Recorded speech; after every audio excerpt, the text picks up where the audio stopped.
할렐루야 사랑을 축복합니다. 5월 16일 또 오늘도 하나님 주신 그 은혜로 또 승리하고 힘차게 살아가는 하루가 되기를 주님의 이름으로 축복합니다. 우리 함께 하나님의 말씀을 암송하시겠습니다. 디도서 3장 5절 말씀, 우리를 구원하시되 우리가 행한 바 의로운 행위로 말미암지 아니하고 오직 그의 긍휼하심을 따라 중생의 씻음과 성령의 새롭게 하심으로 하셨나니. 디도서 3장 5절 말씀. 아멘. 디도서 3장 5절 말씀, 우리를 구원하시되 우리가 행한 바 의로운 행위로 말미암지 아니하고 오직 그의 긍휼하심을 따라 중생의 씻음과 성령의 새롭게 하심으로 하셨나니. 디도서 3장 5절 말씀. 아멘. 오늘 함께 통독할 하나님의 말씀은 욥기 8장에서 10장의 말씀입니다. 잠시 기도하겠습니다. 하나님, 우리의 삶 안에도 욥처럼 참 넘어지고 또 힘들어하고 원망하고 또한 절망하는 순간들이 너무나 많이 있지만, 하나님 그 순간 가운데도 우리에게 임마누엘 하셔서 말씀하시고 새롭게 하시고자 하는 하나님의 그 계획과 은혜가 있는 줄 믿습니다. 주님, 오늘도 성령 하나님 부어주셔서 성령으로 말미암아 그 하나님 주신 은혜와 용기를 힘입는 귀한 시간 될 수 있도록 역사하여 주시옵소서. 그렇게 행하실 주님을 찬양하며 예수님의 이름으로 기도했습니다. 아멘. 욥기 8장입니다. 수아 사람 빌닷이 대답하였다. 언제까지 내가 그럼 두로 말을 계속할 테냐? 내 입에서 나오는 말 거센 바람과도 같아서 걷잡을 수 없구나. 너는 하나님이 심판을 잘못하신다고 생각하느냐? 전능하신 분께서 공의를 거짓으로 판단하신다고 생각하느냐? 내 자식들이 주님께 죄를 지으면 주님께서 그들을 벌하시는 것은 당연한 일이 아니냐? 그러나 내가 하나님을 간절히 찾으며 전능하신 분께 자비를 구하면, 또 내가 정말 깨끗하고 정직하기만 하면 주님께서는 너를 살리시려고 떨치고 일어나셔서 내 경건한 가정을 회복시켜 주실 것이다. 처음에는 보잘것없겠지만 나중에는 크게 될 것이다. 이제 옛세대에게 물어보아라. 조상들의 경험으로 배운 진리를 잘 생각해 보아라. 우리는 다만 갓 태어난 사람과 같아서 아는 것이 없으며 땅 위에 사는 우리의 나날도 그림자에 지나지 않는다. 조상들이 내게 가르쳐주며 일러주지 않았느냐? 조상들이 마음에 깨달은 바를 말하지 않았느냐? 늪이 아닌 곳에서 왕골이 어떻게 자라겠으며 물이 없는 곳에서 갈대가 어떻게 크겠느냐? 물이 말라버리면 왕골은 벨 때가 아직 멀었는데도 모두 말라 죽고 만다. 하나님을 잊는 모든 사람의 앞길이 이와 같을 것이며 믿음을 저버린 사람의 소망도 이와 같이 사라져버릴 것이다. 그런 사람이 믿는 것은 끊어질 줄에 지나지 않으며 의지하는 것은 거미줄에 지나지 않는다. 기대어 살고 있는 집도 오래 서 있지 못하며 굳게 잡고 있는 집도 버티고 서 있지 못할 것이다. 비록 햇빛 속에서 싱싱한 식물과 같이 동산마다 그 가지를 뻗으며 돌무더기 위에까지 그 뿌리가 엉키어서 돌 사이에 뿌리를 내린다고 해도 뿌리가 뽑히면 서 있던 자리마저 나는 너를 본 일이 없다 하고 모르는 채 할 것이다. 살아서 누리던 즐거움은 이렇게 빨리 지나가고 그 흙에서는 또 다른 식물이 돋아난다. 정말 하나님은 온전한 사람 물리치지 않으시며 악한 사람 손잡아주지 않으신다. 그분께서 내 입을 웃음으로 채워주시면 내 입술은 즐거운 소리를 낼 것이니 너를 미워하는 사람은 부끄러움을 당할 것이며 악인의 장막은 자취도 없이 사라질 것이다. 욥기 9장입니다. 욥이 대답하였다. 그것이 사실이라는 것은 나도 잘 알고 있다. 그러나 사람이 어떻게 하나님 앞에서 의롭다고 주장할 수 있겠느냐? 사람이 하나님과 논쟁을 한다고 해도 그분의 천마디 말씀에 한마디도 대답하지 못할 것이다. 하나님의 전지전능하시니 그를 거역하고 온전할 사람이 있겠느냐? 아무도 모르는 사이에 산으로 옮기시며 진노하셔서 산을 뒤집어 엎기도 하신다. 지진을 일으키시어 땅을 그 밑 뿌리에서 흔드시고 땅을 받치고 있는 기둥들을 흔드신다. 해에게 명령하시어 뜨지 못하게도 하시며 별들을 가두시어 빛을 내지 못하게도 하신다. 어느 누구에게 도움을 받지도 않고 하늘을 펼치시며 바닥의 물에 등을 짓밟으신다.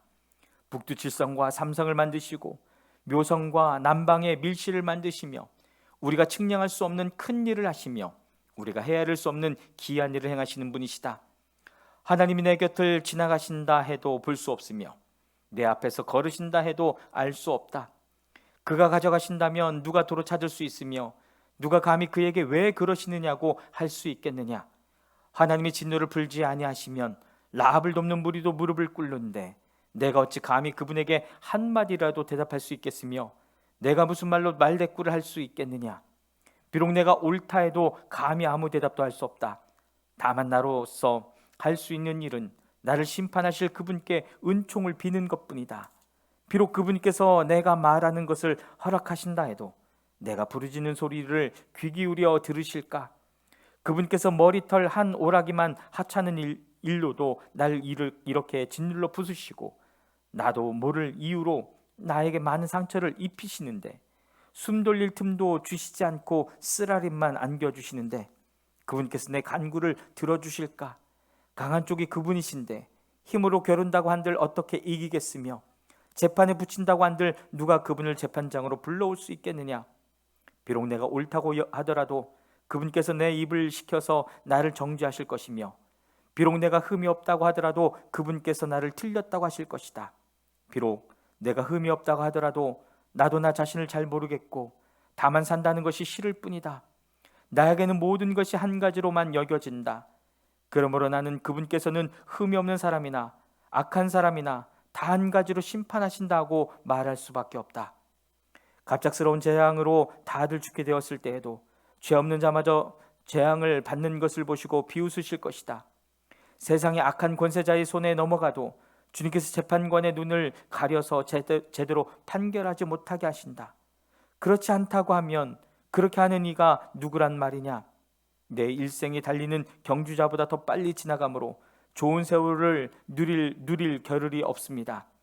그 지나가는 것이 갈대배와 같이 빠르고 먹이를 덮치려고 내려오는 독수리처럼 빠릅니다. 온갖 불평도 잊어버리고 슬픈 얼굴빛을 고쳐서 애써 명랑하게 보이려 해도 내가 겪는 이 모든 고통이 다만 두렵기만 합니다. 그러나 주님께서 나를 죄 없다고 여기지 않으실 것임을 압니다. 주님께서 나를 정죄하신다면 내가 무엇 때문에 이렇게 애써서 헛된 수고를 해야 합니까?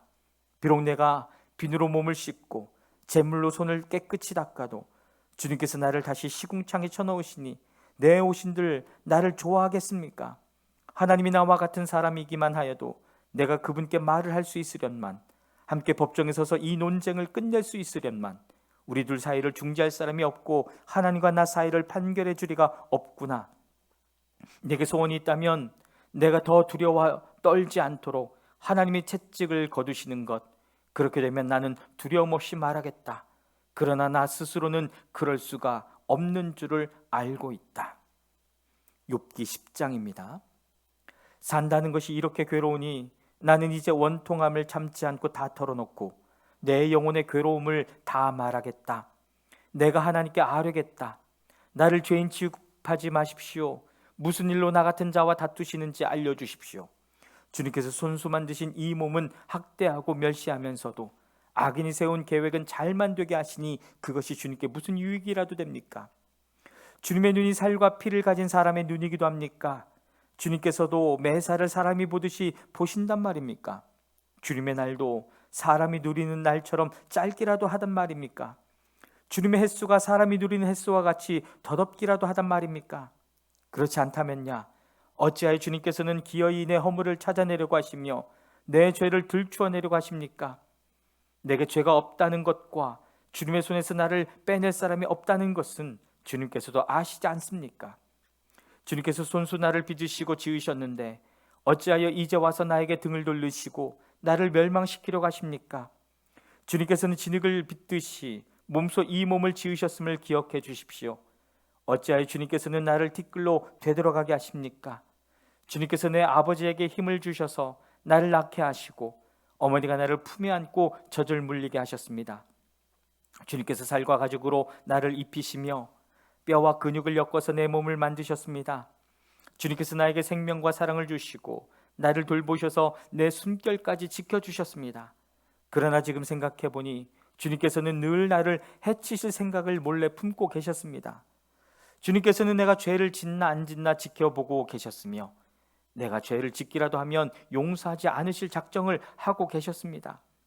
내가 죄를 짓기만 하면 주님께서는 가차없이 내게 고통을 주시지만 내가 올바른 일을 한다고 해서 주님께서 나를 믿어주시지는 않으셨습니다.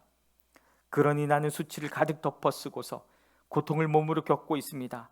내 일이 잘 되기라도 하면 주님께서는 사나운 사자처럼 나를 덮치시고 기적을 일으키시면서까지 내게 상처를 주려고 하셨습니다. 주님께서는 번갈아서 내게 불리한 증인들을 세우시며 내게 노여움을 키우시고 나를 공격할 계획을 세우셨습니다. 주님께서 나를 이렇게 할 것이라면 왜 나를 모태에서 살아나오게 하셨습니까? 차라리 모태에서 죽어서 사람들의 눈에 띄지나 않았더라면 좋지 않았겠습니까? 생기지도 않은 사람처럼 모태에서 곧바로 무덤으로 내려갔더라면 좋았을 것입니다.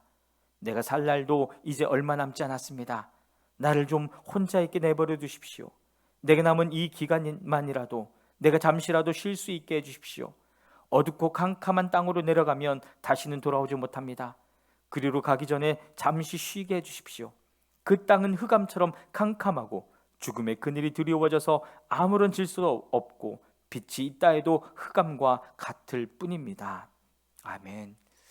여러분, 오늘도 하나님의 안에서 또 말씀 안에서 씨름하고 또한 애쓰는 귀한 하루가 되기를 주님의 이름으로 축복합니다. 아멘.